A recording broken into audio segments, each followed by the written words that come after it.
Hello, everybody. I am joined by Mary Jane here. Thanks a lot for joining me, Mary Jane. You're welcome. We're going to talk about program reviews. As you know, we are very much focused on quality assurance here in the School of Foreign Languages. And one important part of that is the program review. And we are going to explain to you the value of program reviews and the process behind program reviews.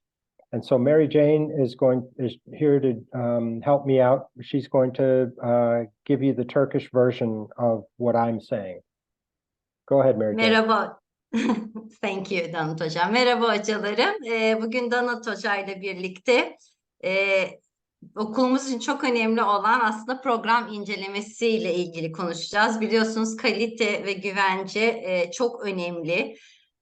O yüzden kalite ve güvencenin bir adımı olan program incelemeleri ile ilgili sizlere bilgi vereceğiz bugün. So let me get into why program reviews. Why do we have them? Why should we have them? And really, let's look at the orange part at the bottom. You can read this, but the bottom line is this gives an opportunity for the programs. By the way, let's step back and take a look at programs for a second, Mary Jane. Okay. Go ahead. Şimdi neden bu program incelemelerini yapmamız gerekiyor? Aslında şu turuncuyla yazılı kısma baktığımız zaman bunu bir şans olarak aslında bir fırsat olarak değerlendirmemiz gerekiyor. Ne fırsatıdır bu? Kendimizi bir öz değerlendirme, öz yansıtma fırsatı sunuyor bizlere. O yüzden programa bir bakmamız, programı bir değerlendirmemiz gerekiyor. Yeah, and so what we are asking you to do is to think about your program, reflect upon your program, and ask yourselves, are we really where we want to be? How can we improve the quality of our program? So what I wanted to say was that let's look at let's define the program, first of all. So we have four major programs, right? We have prep, we have second foreign languages, we have undergraduate, and we have associates English. Go ahead. Aslında sizden yapmanızı istediğimiz bir programı göz önünde bulundurmanız ve bir öz değerlendirme yapmanız. Yani bu programda istediğimiz yerde miyiz? İstediğimiz hedeflere ulaştık mı? Tabii bunun için öncelikle programa bakmamız lazım. Program hakkında düşünmemiz gerekiyor. Biliyorsunuz 4 tane programımız var. Hazırlık programı, İngilizce programımız, mesleki İngilizce programımız ve ikinci yabancı diller programımız.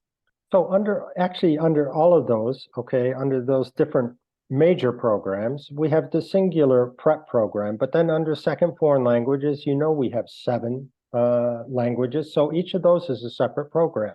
Likewise, under undergraduate, the undergraduate program, we have different courses, but I think we should look at them as separate programs as well. And likewise, under the vocational or associates program, we could look at the, INEGE, USBIR, UZIKI sequence, but we could also look at the electives, nursing, the ground transportation, the airline crew. Those could be a separate program as well. Aslında 4 ana programımız var dedik. Evet, hazırlık kendi bünyesinde tek bir program. Ama ikinci yabancı diller altında biliyorsunuz 7 tane farklı yabancı dilimiz var. Bu da 7 tane farklı program, alt program demek oluyor. İngilizce, bölüm İngilizcesi programın altında farklı derslerimiz var biliyorsunuz. Yine mesleki İngilizce programımızda da farklı, mesela hemşirelik gibi, havacılık gibi farklı programlarımız var. İşte ING 101 gibi. Bunları aslında birer ayrı program olarak değerlendirebiliriz. Okay, so let's move from the why to the how.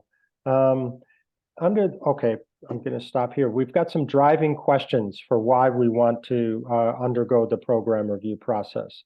So, you could the program itself could be asking, what is it that our students are achieving? Are they getting to the A2 level? Are they getting to the B1 level?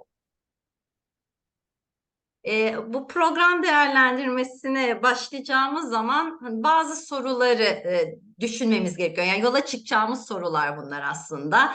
Yani öğrencilerimiz istediğimiz seviyeye ulaşıyor mu? Yani A2 seviyesinde miler yoksa B1 seviyesine ulaşıyorlar mı? Ya da are they achieving the stated learning outcomes? Ve öğrenme çıktılarına ulaşabiliyorlar mı? Hani verdiğimiz öğrenme çıktılarını da başarılı olabiliyorlar mı? Are our assessments measuring what we want? Sınavlarımız istediğimiz şeyi ölçüyor mu? Ya da are we using the most effective teaching techniques? Ve en etkili öğretme tekniklerini kullanıyor muyuz?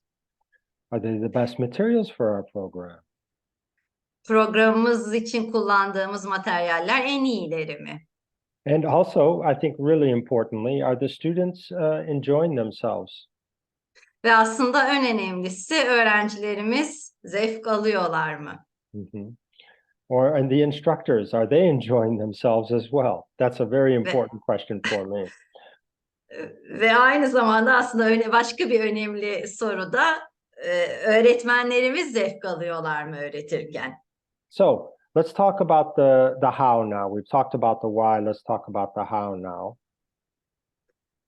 Neden program incelemesi yapmalıyızdan bahsettik. Şimdi de nasıl yapmalıyızla ilgili birazcık konuşalım. So there's two important pieces under the title, the category of data collection. First of all, there's qualitative data, and qualitative data can be collected from interviews and focus groups. It can be, from the instructors. It can be from current and past students. It could be from the faculties or the faculty members or the administrators that are where our students are actually taking their classes. Öncelikle veri toplamamız gerekiyor tabii ki. Bu verilerden birisi nitel veriler.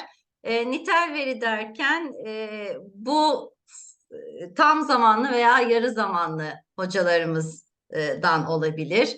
Şu anki öğrencilerimiz veya geçmişteki öğrencilerimizden olabilir.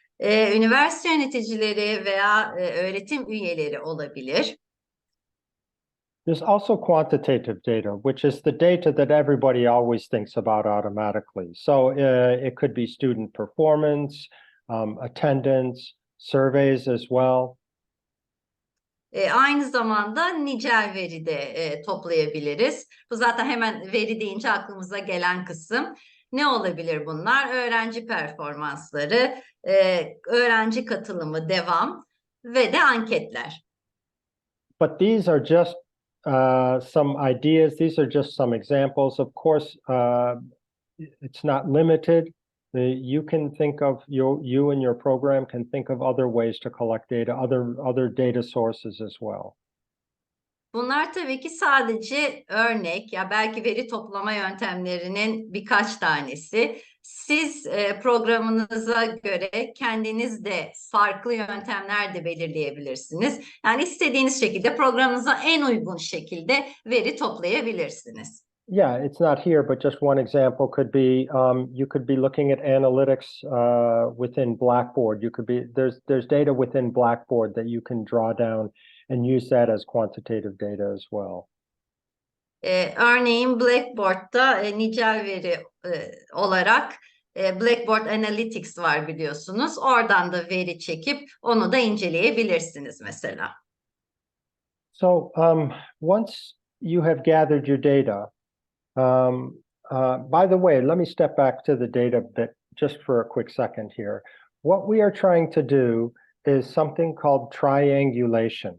And triangulation, if you think of a triangle, okay, it's got 3 points. Triangulation means that you're collecting data from different sources. And what you see in the middle of that triangle is kind of like the nugget that you're looking for. It's the bit of information. It's the closest thing to truth that you can find. That's why we collect different bits of information to try to find the quote unquote, the truth of what we are looking for. Tabii pardon, verilerimizi topladıktan sonra verileri nasıl inceleyeceğimiz ilgili de konuşmamız gerekiyor. Verili toplanmasında nirengi diyoruz, böyle bir üçgen şeklinde, triangulation aslında İngilizcesi de. Bu nedir? Farklı yerlerden veri toplayıp bu verilerin güvenilir olduğunu kanıtlamamız için aslında yaptığımız bir süreçtir. Yeah, I think that's it. Tanıtacağım. Thanks. That's okay. I mean, let me just say it this, let me just give an example, okay? Let's say, for example, that, there are attendance problems, okay? Students are not coming to classes. So we need to figure out what's going on there. You can certainly look at the data itself, the attendance data, and say, okay, students aren't coming to classes, and you can make an assumption there. But also, it's a really good idea to talk to the teachers, talk to the students, and maybe talk to other stakeholders and figure out and survey them, et cetera, figure out maybe there's something else going on that you don't see. That's why it's good to collect these different forms of data. Farklı türde verilerin toplanması çok önemli. Neden? Demin bahsettiğim rengiyle ilgili konuşursak, mesela devamsızlığa bakıyorsunuz. Evet, raporlar var. Bir öğrencinin devamsızlık sorunu var. Ama neden? Belki bunu bilmiyoruz. Yani bu sadece rapordan çıkarım yapabileceğimiz bir şey değil. Öğrencinin öğretmeniyle konuşabiliriz. Farklı verilere de dayanaraktan en azından elimizdeki, yani mesela bu öğrenci neden devamsızlık yapıyor? Elimizdeki verinin doğruluğunu, güvenilirliğini, geçerliliğini ispatlayabiliriz. Sadece tek bir veriye bağlı olmayız bu durumda. Thanks. But let me just emphasize one thing here. I think if I understood you correctly, Mary Jane, you were talking about maybe a single student, but what I'm talking about is when you're looking at a whole program and you're seeing maybe in certain sections, or you're looking across the whole program, you see an issue that you want to analyze. That's why, we're talking about collecting the data from multiple sources. But let me... Go ahead. Tabii bu sadece bir öğrenci için değil, farklı programlarda hani bütün öğrenci devamsızlığını da göz önünde bulundurup değerlendirmemizi yapabiliriz. Yani böylelikle farklı veriler toplayıp nedenlerini sorgulayabiliriz ve sonuçlara varabiliriz. Moving on to analysis. So we've collected our data. Okay, then the next logical step becomes analysis. All right, we've got to look at the data, and we look at it quantitatively. As we've said, could be survey data, could be scores on exams, etc., and the qualitative data. And we put that in front of us, and we've done this triangulation. Then we might be able to say, okay, we have a sense of what is happening here. Verilerimizi topladıktan sonra dediğimiz gibi bunlar nicel veya nitel veriler olabilir. Yani her şeyi önümüze alıp daha sonra işte bu dediğimiz nirengi, triangulation'ı yaptıktan sonra incelemeye başlayabiliriz bu verileri. So let's take a look at some examples. This is from Spanish 101 data from a couple years ago. And now for a lot of people, if they look at a table like this, okay, they might just see a bunch of numbers, and it's really difficult to come up with any information out of this table.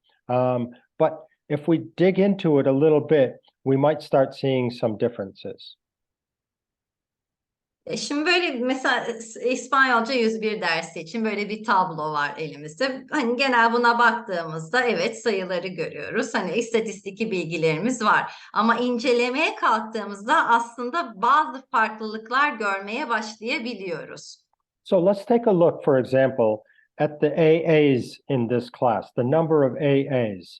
So if we look, we see 297 students got AAs. on their homework, right? If we look at the project, 225. So we see some similarity there. Then in the speaking exam, it drops to 153. And then in the final exam, to 76. What this tells me is that, you know, there's definitely a difference between what's going on in the final exam and what's going on in these other assessments during the semester. So this opens the door for the team that's looking at this data to start asking questions. Why are so many students getting all of these high grades, but then at the end of the semester, it's a much lower number? Tabloya baktığımızda AA notunu ele aldığımızda 297 öğrencinin ödevlerden AA aldığını görüyoruz. 225'i projelerden almış bu notu, 153'ü sözlü sınavdan. Ve daha sonra final sınavına baktığımız zaman aslında büyük bir düşüş görüyoruz. Bu sayı 76'ya düşüyor.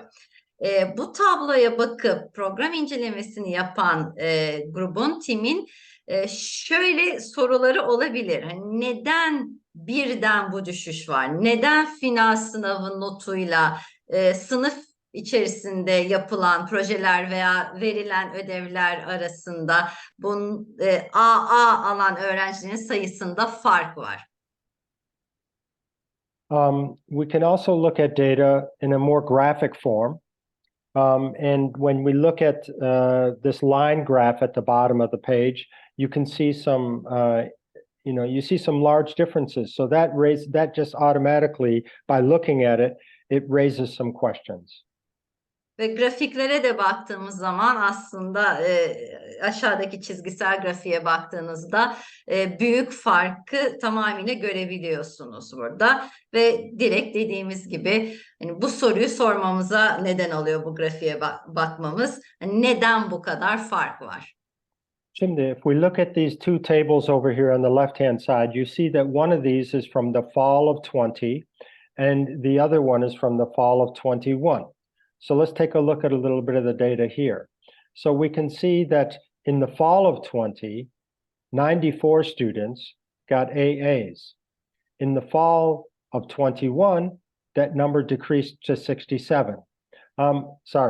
So there's something going on there. That's a result of us actually going in to the data in the fall of 20, going into the assessments and asking ourselves some of these questions. So we've actually started this process in the Spanish program. And our aim is not to decrease the number of AAs, but it's to actually look at what's the balance of AAs and BAs and CCs across the whole program. Soldaki tablolara bakarsanız alttaki sonbahar 2020, üstteki de sonbahar 2021 verilerini içeriyor. AA notlarına baktığımız zaman 2020'de 94 kişi AA alırken 2021'de bu 67'ye düşmüş. Bu sefer 2020 sonbahar dönemindeki sınavlara bir bakmamız gerekiyor, sorgulamamız gerekiyor. Tabii burada amacımız hani öğrencilerin düşük not almasını sağlamak değil, sadece bu farkı görebilmek ve dengeyi sağlayabilmek. Şu anda İspanyolca programında bunun üzerinde çalışmalara başladık. Yani amacımız 2 yıl arasında bu farkın nedenlerine bakmak ve dengeyi sağlamak özet olarak. And let me add one footnote to this. You might remember that the fall of 21 was online because of COVID, and in most programs, grades, the number of AAs and BAs went up considerably. But this didn't happen in the Spanish program because I think this is a reflection of our exploration into the assessments that were being used in the Spanish program. Tabii şunu da göz önünde bulundurmak gerekiyor. 2021 sonbaharında Covid vardı ve hepimiz çevrim içi online ders yapmıştık. O yüzden AA, BA notlarında farklılıklar görülebiliyor. Ama İspanyolca programını incelediğimizde aslında bunun yer almadığını, olmadığını görüyoruz. Bu da aslında dediğimiz gibi program değerlendirmesi de çok önemli. Çünkü bu farklılıkları görüp dengeyi sağlayabiliyoruz. So conducting your program reviews, there's planning and then there's the review itself. So first we have to set out a plan, figuring out what's the data we're going to collect, when are we going to collect that data, who's in charge of collecting the data. This is a very important point. If nobody's in charge, then nothing gets done. So it's important to assign tasks to different people. İnceleme sürecinden sonra planlama sürecimiz geliyor. Planlama süreci de önemli. Neden? Çünkü bu verileri kimin toplayacağı, bu veriler üzerinde kimin çalışacağı, nasıl toplanacağı ve nasıl çalışılacağı önemli. Tabii bunu yapacak belirli bireyler olması gerekiyor. Bunu yürütecek bireyler olmadığı takdirde tabii ki program incelemesini yapmak mümkün olmayacak. So we've talked about gathering the data, we've talked about analyzing the data, and then once the data has, as we would say, spoken to you, you start seeing areas where you can make improvements. And so it is in those places that you will create action plans. And the action plans, again, it's a timeline. It tells you what we need to do, how we need to do it, who's going to do it, and by when. Veriyi topladık, daha sonra inceledik. Zaten veri bir şekilde neyin üzerinde durmamız gerektiğini bize gösterecektir. Bundan sonra alacağımız adım bir zaman çizelgesi içerisinde, bir zaman içerisinde eylem planımızı oluşturmak ve düzeltilmesi, geliştirilmesi gereken yerlerin ne zaman nasıl düzeltileceğini veya geliştirileceğini daha doğrusu bu eylem planında göstermek. And then, of course, we have to see what happens. So what we do for the program review process is that you spend a year collecting the data, analyzing the data, creating the action plans, and then you see what happens when you implement those action plans. So program reviews do not take place every year. Rather, they take place every 2 years. So you give yourselves a year to implement the action plan and see where you have gone. Bir sene içerisinde verimizi topluyoruz, inceliyoruz, eylem planımızı oluşturuyoruz, geliştirilmesi gereken noktalarımızı belirliyoruz ve daha sonra üzerinde çalışmaya başlıyoruz.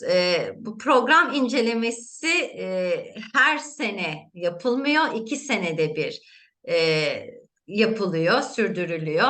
Bir sene boyunca topladığımız veriyi ve dediğim gibi geliştirmemiz gereken konuları ele aldığımızda ve eylem planını oluşturduğumuzda daha sonraki o bir sene bunun üzerinde çalışıp bunu ne kadar geliştirdiğimizi görmeye başlıyoruz bu sefer. Onun üzerinde çalışmaya başlıyoruz. So practically speaking, we're spending this year collecting data. We're starting to collect data now. We will, because the spring semester was high flex, the data is not very reliable from that time. So what we are going to do is at the end of this semester, at the end of the fall semester, we'll start with we'll start looking at the quantitative data, but right now we can be looking at the qualitative data, having focus groups with students, having focus groups with instructors, and maybe talking to some faculty members and administrators.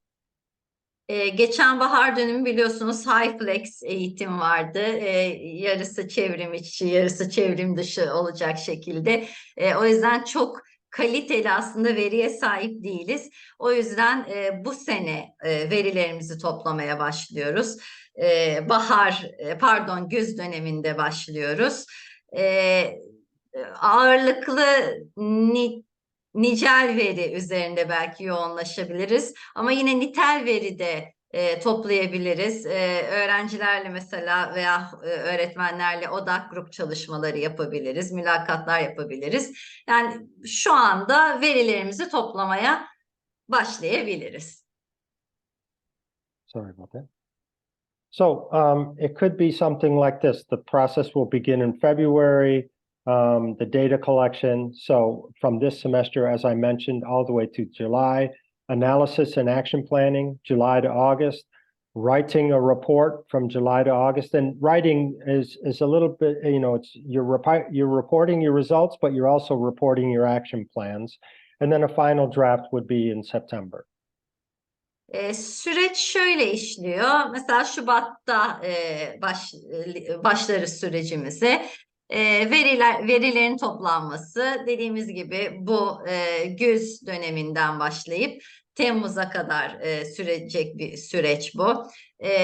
Odak grup çalışmaları, toplantıları, mülakatlar gibi verilerimizi topladıktan sonra bunun incelemesi ve eylem planının oluşturması var ki bu da Temmuz-Ağustos gibi. Daha sonra raporun yazılması var yine Temmuz-Ağustos ama raporun yazılması derken sadece sonuçların paylaşılması değil, alacağımız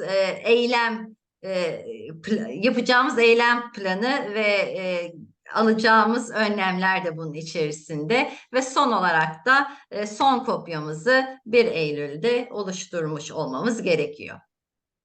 So in your report, you will have a table that looks something like this. So you will talk about your area of concern. Once you've looked at the data and you've seen some areas that you want to work on, you can have your area of concern. There might be some baseline data. What percentage of students are doing this? What percentage of faculty members are doing that, et cetera, et cetera. And then so you can look at what data you have, what are the outcomes related to that data, then where do we want to go, a timeline for completion, the individual responsible, and then after you've spent a year collecting that data, implementing and collecting, then you can report on your results as well. Raporumuzda buna benzer bir tablo oluşturacağız. Öncelikle kaygı duyduğumuz, endişe duyduğumuz alanı belirleyeceğiz. Daha sonra bununla ilgili temel verileri verebiliriz. Yani işte öğrencilerin yüzde kaçı bunu yapıyor veya öğretmenlerin yüzde kaçı gibi. Eylem maddelerimizi belirledikten sonra çıktılarımız ki bunlar ölçülebilir olması gerekiyor. Bunları belirleyebiliriz. Daha sonra incelememizi bitirme sürecimiz, bu incelemeden sorumlu olan kişi ve bütün bu veri toplama, inceleme, değerlendirme sürecinin sonunda sonuçlarımızı bildirmemiz gerekiyor. So that should be hopefully a useful overview of the program review process. I want to thank you very much, Mary Jane, for your help. You're welcome, hocam. If you have any questions, you know how to find either one of us. I neglected to say at the very beginning, Mary Jane is not only the head of the Curriculum Materials Development Unit, she is also the head of our Quality Assurance Unit, and they are working very hard on improving the quality of the whole School of Foreign Languages. So thanks very much, Mary Jane, for all of your work. You're welcome, hocam. Thank you as well. İnşallah açıklayıcı bir sunum olmuştur bu. Herhangi bir sorunuz varsa tabii ki konuyla ilgili gerek Danut hocama gerek bana danışabilirsiniz. Ben aynı zamanda müfredat ve materyal geliştirme birimi başkanı dışında aynı zamanda okulumuzun kalite güvence birimi başkanıyım da. Okulumuzun kalitesini geliştirmek için çalışmalarımıza devam ediyoruz ve edeceğiz de. Dediğim gibi hani aklınıza takılan bir şey varsa her zaman danışabilirsiniz.